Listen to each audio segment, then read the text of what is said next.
La saison s'annonce prometteuse. Au verger des Avolets à Rue-sur-Moselle, les bluets ou myrtilles de culture sont égrenés un à un.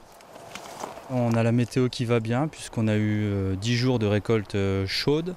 On a eu 2 jours de pluie miraculeuse, donc qui nous fait du bien puisqu'on va pouvoir, sans avoir eu besoin d'arroser pour l'instant, on a une bonne récolte autant en qualité qu'en quantité.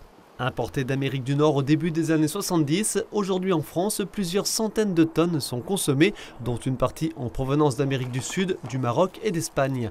Le massif des Vosges compte une vingtaine de petits producteurs rassemblés autour de la marque Bluet des Vosges. Et depuis 10 ans, la demande ne cesse de croître, y compris en grande surface. Ce que je vends aujourd'hui en hyper local, c'est-à-dire à moins de 10 minutes, il me fallait que j'aille à plus de 50 km aux alentours il y a 10 ans. Donc je faisais une dizaine de magasins pour vendre aujourd'hui ce que je fais sur 2 magasins. Pour égrener les 3000 arbustes des 2 hectares de ce verger, une vingtaine de saisonniers sont à l'œuvre pendant 6 à 8 semaines. Quand les fruits sont bien mûrs comme ça, c'est plaisant à cueillir. Je trouve que je passe du bon temps. Pas trop difficile? Non, du tout, ça va. Avec le pouce, on égrène, ça vient tout seul, c'est mûr. Tu peux même en manger un de temps en temps. Contrôle qualité. On est payé à la barquette, donc c'est 80 centimes la barquette de 500 grammes.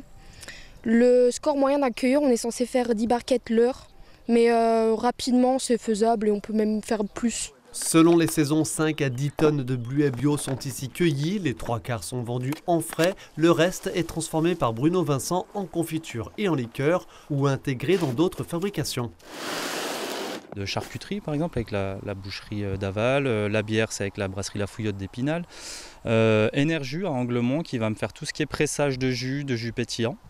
Donc voilà, l'idée c'est d'avoir un cercle vertueux de production avec de la qualité de bout en bout. Vendus de 10 à 12 € le kilo, ces petits fruits semblent avoir de beaux jours devant eux. Ils sont économes en eau, peu sensibles aux aléas météo et auraient plusieurs bienfaits, des vertus antioxydantes et ils participeraient au maintien de certaines fonctions cérébrales.